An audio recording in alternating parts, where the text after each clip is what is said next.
안녕하세요. 마틸다입니다. 오늘도 이어서 아들들아 용기를 내어라 읽어드리겠습니다. 이 책은 예수님께서 오타비오 미켈리니 몬시뇰께 받아쓰게 하신 메시지입니다. 42장 사도들의 모후. 예수님, 나의 어머니이시며 내 어머니이신 마리아께서 하시는 말씀을 겸손과 사랑 그리고 산 믿음을 가지고 귀담아 들어라.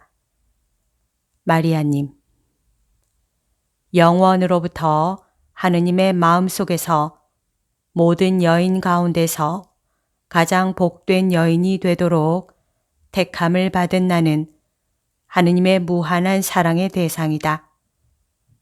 내가 하느님의 마음에 든 것은 겸손 때문이었다.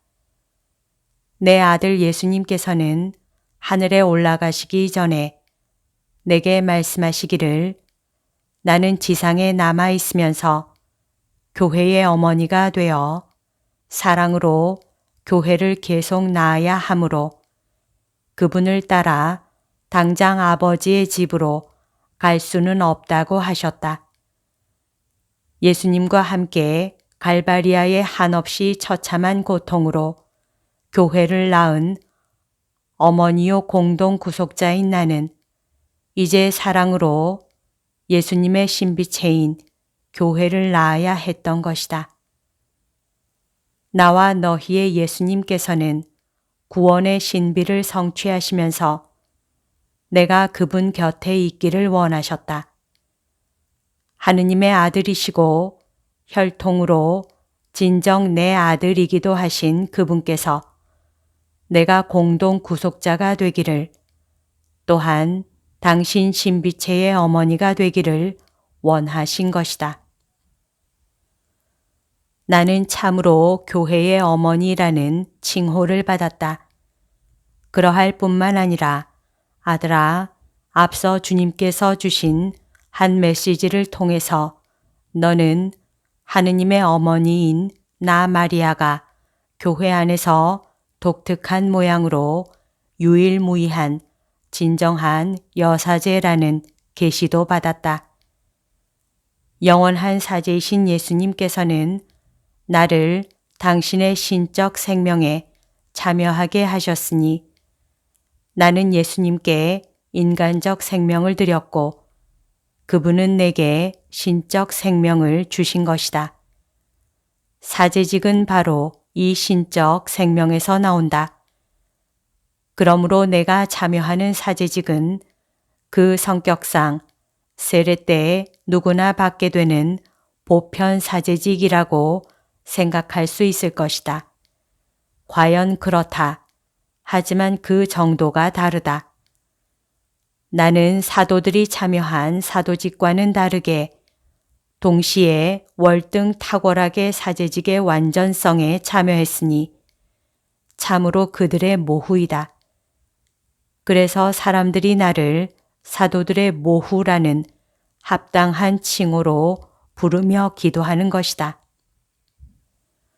또한 나는 구세주 예수님께서 원하셔서 세우신 교계 제도를 깊이 존중했다.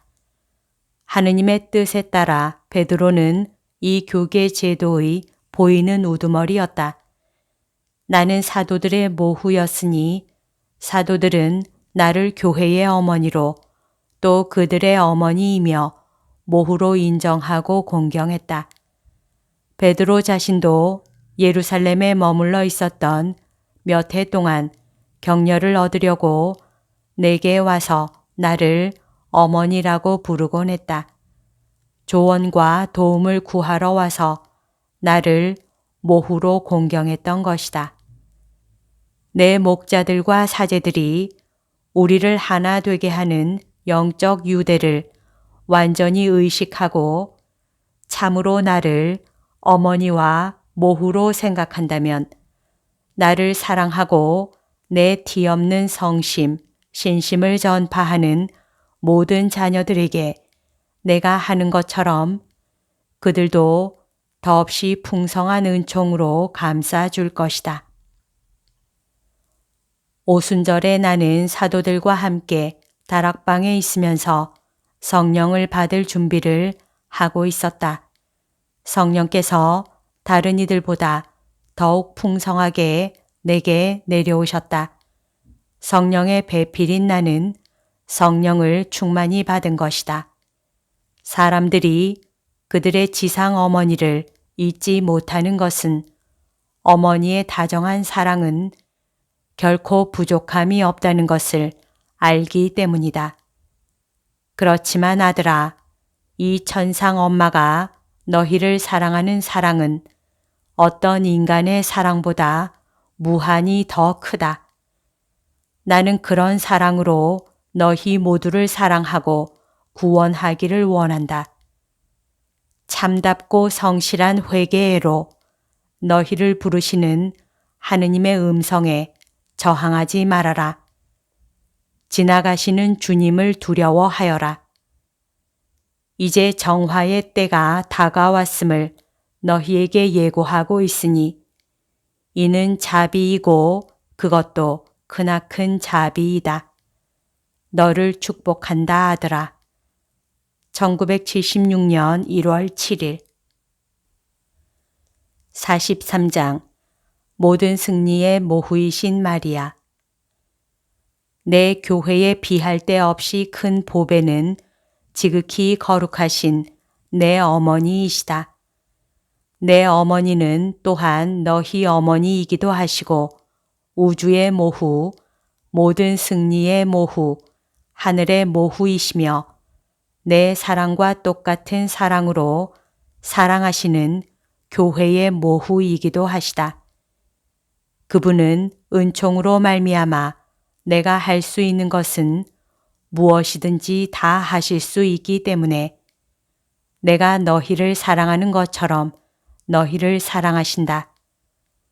흉측한 악의를 가진 괴물 같은 자들만이 창조주이신 아버지 하느님의 권능으로부터 티 없이 완전하게 나온 단 하나의 피조물이신 내 어머니를 사랑하지 않는다. 내 어머니만이 모든 사람이 공통적으로 지니고 태어나는 죄를 모르셨고 결코 악의 어두운 권세에 속한 적이 없으셨다. 즉 그분은 단 한순간도 루치펠의 지배를 받으신 적이 없다. 한평생 아주 가벼운 죄 하나도 짓지 않으신 것이다. 악이 내 어머니의 마음과 영혼과 육신을 스쳐간 적도 도무지 없다. 그분은 완전히 순수한 투명성 안에서 태어나시어 살아가셨으니 이는 삼위일체이신 하느님의 순수한 투명성과 모든 점에서 유사한 것이었다. 따라서 땅과 세상의 기초가 놓이기도 전에 내 어머니께서는 하느님의 무한한 기쁨의 대상으로 하느님 대전에 계셨던 것이다. 인류의 죄로 말미암아 깨뜨려진 질서와 균형이 내 어머니의 중개로 회복되었다. 세상에 들어온 죽음이 내 어머니를 통해서 패배하고 재창조가 이루어졌다. 이 재창조에 의해 착한 뜻을 가진 사람은 누구든지 그 창조와 자기 생명의 목적에 이르게 되었으니 그 목적은 바로 영원한 생명이다. 그러면 내 어머니에 대한 적대감은 어디서 오는 것이겠느냐? 그것은 악의 어두운 세력의 냉혹한 증오에서 온다. 지옥의 창조가 하느님의 정의에 의한 것인 반면 마리아께서는 인간 영혼으로 하여금 영원한 구원을 얻게 하는 하느님 자비의 표현인 까닭이다. 지옥의 어두운 세력들의 교만은 죄의 무거움에 비례해서 고통을 받기 때문에 마리아께 대한 그들의 질투나 시샘은 너희 인간으로서는 도저히 이해할 수 없을 정도이다. 지옥에서 용솟음 치고 지옥이 북돋우는 드센 물결과 같은 증오가 나와 너희의 어머니께 그리고 무엇보다도 내 어머니께서 나와 함께 낳아 키우시고 세상 끝날까지 키우실 교회에 퍼부어지고 있다. 그리하여 하느님의 기쁨이요 인류의 희망이신 그분에 대한 모독과 욕설과 독성 행위가 자행된다. 인류로서는 우리 모두의 어머니를 미워할 외적 동기나 실제적 동기가 없다. 그럼에도 그렇게 하는 사람이 있는 것은 언제나 악마의 압력과 영향 때문이다. 그러나 지옥의 세력들은 마리아를 무서워하고 앞으로도 늘 무서워할 것이다. 어떤 마귀도 심지어 루치펠과 사탄과 베엘제불과 같은 마귀 두목들까지도 절대로 성모님을 공격할 엄두를 못 낼 뿐더러 오히려 그분 앞에서 도망치기 마련이다. 그들은 무례하니 어린이를 악한 일에 이용하듯이 악으로 기울어지는 경향이 가장 큰 사람들을 앞세워 그들의 비열한 공포를 무마한다. 그러나 그 모든 것에도 불구하고 하늘과 땅에서 가장 아름다운 꽃에 흠집을 낼 수 있는 것은 도무지 없다. 이는 그 광채로 천국의 천사와 성인들을 빛나게 하고 구약과 신약을 통해 뽑힌 모든 복된 이들을 그 향기로 충만하게 하는 꽃이니 바로 성삼위 하느님의 중심에 위치하시는 마리아이다. 그래서 마리아께서는 모든 아름다움과 모든 은총과 모든 향기를 지니고 계시며 세상에 살고 있는 선한 이들의 모든 희망이시다. 그들은 세상살이의 어두운 미로 속에서도 길을 잃지 않으리라는 신뢰와 확신을 가지고 샛별이신 그분을 바라보며 살고 있기 때문이다.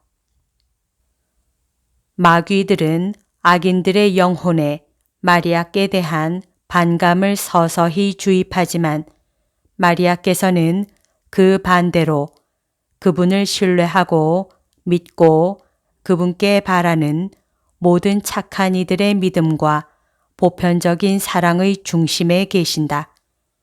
사실 마리아께서는 나그네 살이를 하고 있는 이 세상 사람들의 모든 바람을 맡아 관리하시는 분이다. 마리아께서는 빛의 빛, 사랑의 사랑, 생명의 생명이시고 성삼위 하느님 한가운데서 도단한 꽃망울이시며 온 세상에서 싹트고 자라 열매 푸진 가지들을 뻗는 생명의 나무이시다. 영혼들은 마리아의 피에서 생겨난 피로 곧 마리아의 인성을 취하여 강생하신 분의 피로 구속되었으므로 당연히 마리아를 어머니라고 하고 이 이름을 부르며 기도하는 것이다. 그분은 아버지의 집을 꾸미는 가장 아름답고 가장 귀한 보물이니 말이다. 아들아, 환난 중에 있을 때 마리아를 바라보아라. 결코 실망하지 않을 것이다. 너에게 강복한다. 너와 함께 너에게 소중한 모든 사람들에게도 강복한다. 이제와 항상 영원히 아멘. 1978년 12월 6일 여기까지가 오늘 들려드릴 내용입니다. 오늘도 하느님의 뜻 안에서 서로 사랑하는 하루 보냅시다. 사랑합니다. 축복합니다.